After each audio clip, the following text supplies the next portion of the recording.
Olá, pessoal. Rapidinho quero confirmar, aliás, corrigir com vocês aqui o início da nossa aula desse bimestre. Eu comecei com vocês apresentando um conteúdo que não deveria ter começado, porque ainda ficou pendente para trás realismo, naturalismo, parnasianismo e simbolismo. Então, aquela aula que eu iniciei com vocês, eu não vou dar sequência hoje, tá? Eu vou voltar um pouquinho. Na verdade, hoje a gente vai trabalhar aqui duas em uma, vamos fazer uma dobradinha, estudar realismo e naturalismo. Eu escolhi esse slide, vocês encontram esse slide facinho no Google. E depois eu sugiro a vocês que após essa aula vocês façam uma leitura do capítulo, dos dois capítulos, porque o livro de vocês ele trabalha essas duas escolas de maneira separada. Só que são escolas simultâneas, como vocês podem perceber, aqui elas acontecem no mesmo ano, com publicações diferentes, autores diferentes e algumas características semelhantes e outras diferentes. Então, eu vou trabalhar as duas juntas nesse mesmo slide, mas o livro de vocês trabalha separado e ele é muito rico de detalhes, com informações que são essenciais. Vocês que gostam aí de destacar, de fazer resumo, façam essa leitura e façam isso na sequência, tá bom? E qualquer dúvida, na quinta-feira, na nossa aula ao vivo, vocês podem me chamar. Então, como vocês veem aqui, ó, o realismo e o naturalismo, eles surgem no mesmo ano, que é o ano de 1881, o realismo com o livro Memórias Póstumas de Brás Cubas de Machado de Assis e o naturalismo com o livro O Mulato de Aloysio de Azevedo. Aqui são os dois autores, Machado de Assis e Aloysio de Azevedo. E esse período em que surgem essas duas escolas é um período de grandes mudanças, de grandes transformações no cenário social e político e econômico do país. A ciência, ela meio que se impõe.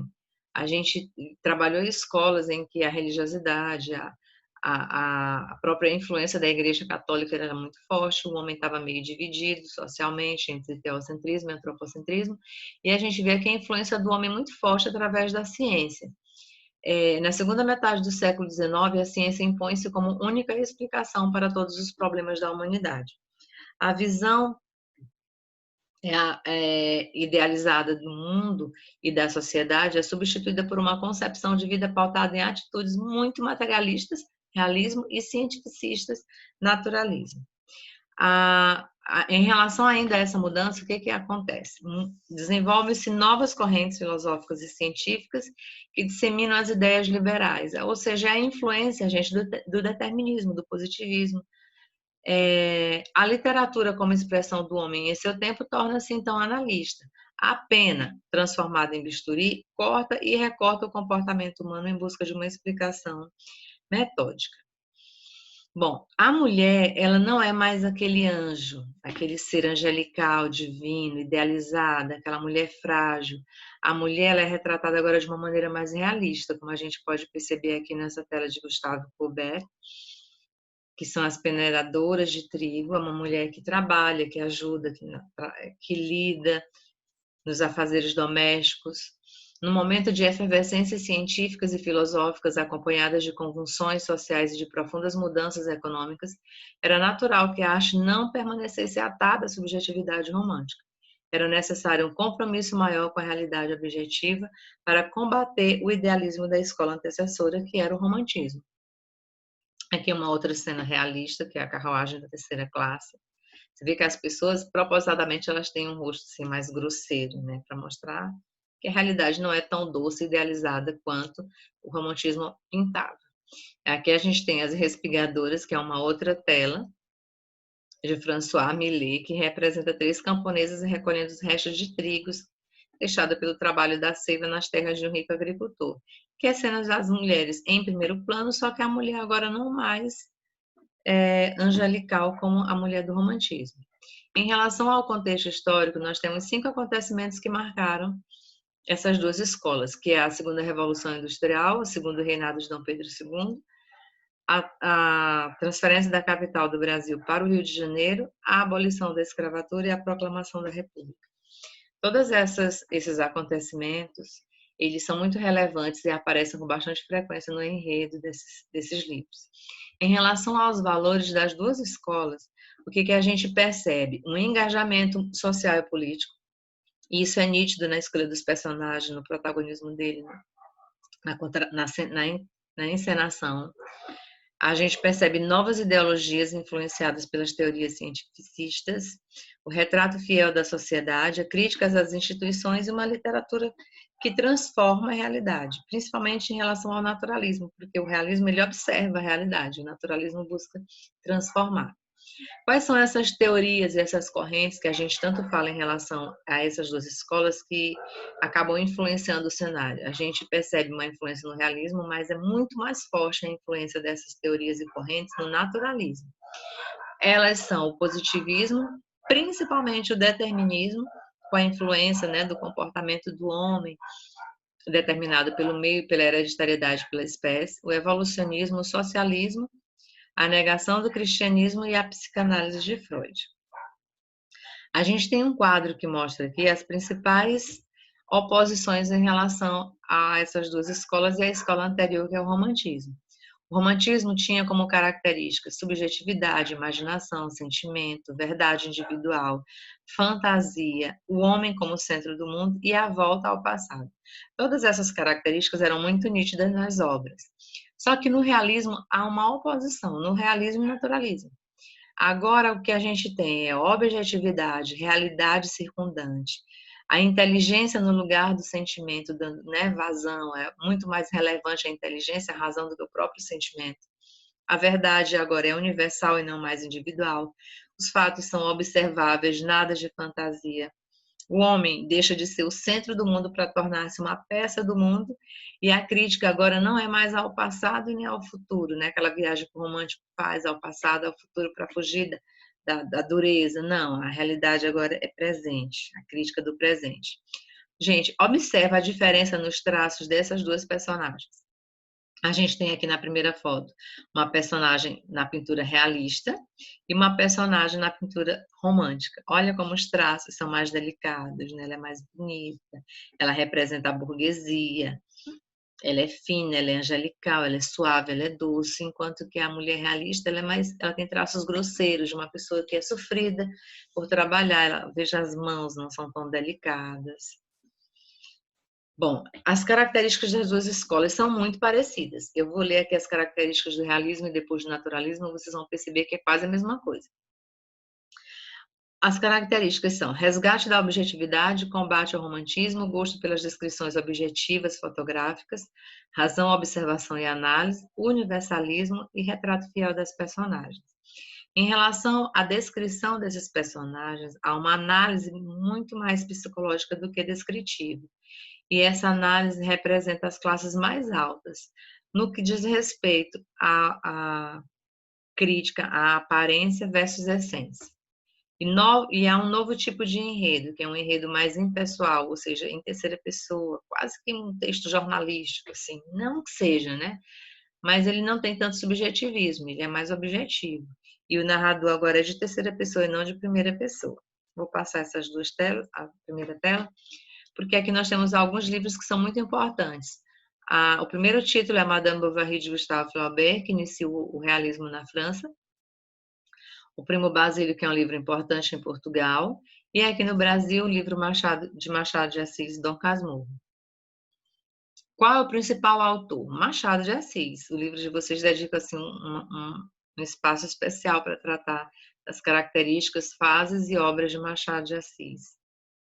Aqui as principais características, a gente tem o aprofundamento psicológico, análise do comportamento, crítica e ironia, personagens metafísicos, textos com capítulos muito curtos, inclusive contos, tempo psicológico, referência ao romantismo, só que de maneira irônica, apesar de que o Machado de Assis ele tem uma fase romântica e uma fase realista, a visão pessimista acerca do homem, linguagem ambígua, narrador em primeira pessoa, digressão, que é uma característica machadiana mesmo, porque o Machado de Assis ele tem características realistas e características dele próprio. Só ele inventou e depois ele foi imitado.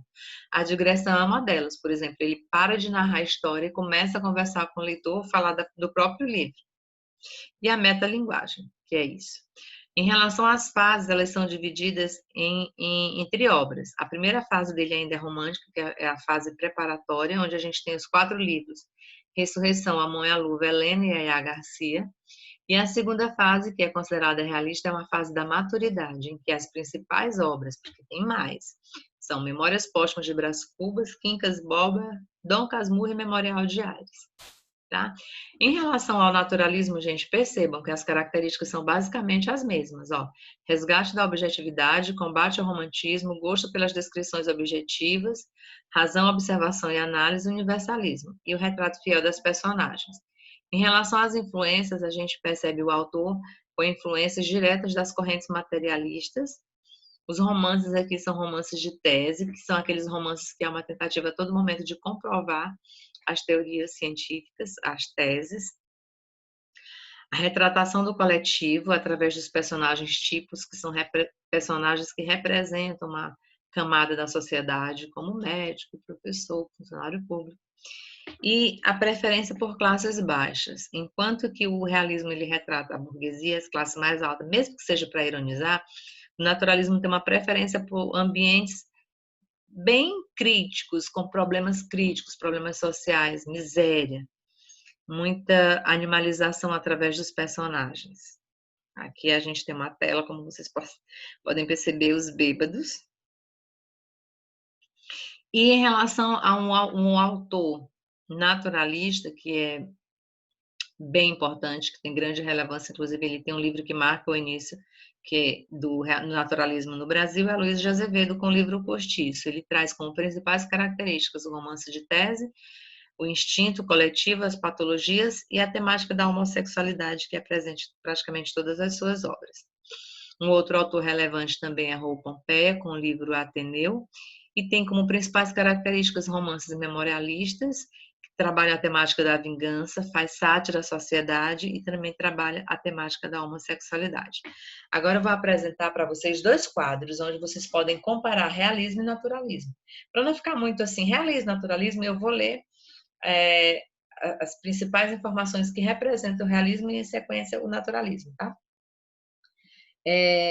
Método da observação da realidade, acumula documentos para retratar a realidade, é uma arte sem compromissos e reformistas, cria o romance documental, sentido seletivo e aspiração estética, estilo requintado, retrata tanto o mundo exterior como o interior, através da análise psicológica e preferência pela narração.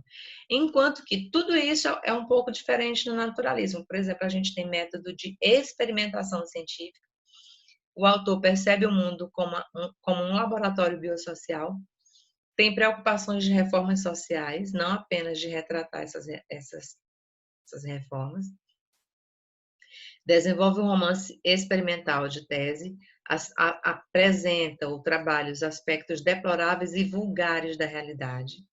Os livros do naturalismo eles são muito pesados e todos eles trabalham com temáticas que são muito polêmicas, como o homossexualismo, por exemplo. Mais do que a forma, o importante é oferecer pedaços da vida, apoia-se no mundo exterior e nas ciências naturais e tem uma preferência pela descrição. Esse quadro aqui, ele trabalha assim a síntese do que vem a ser o realismo e naturalismo.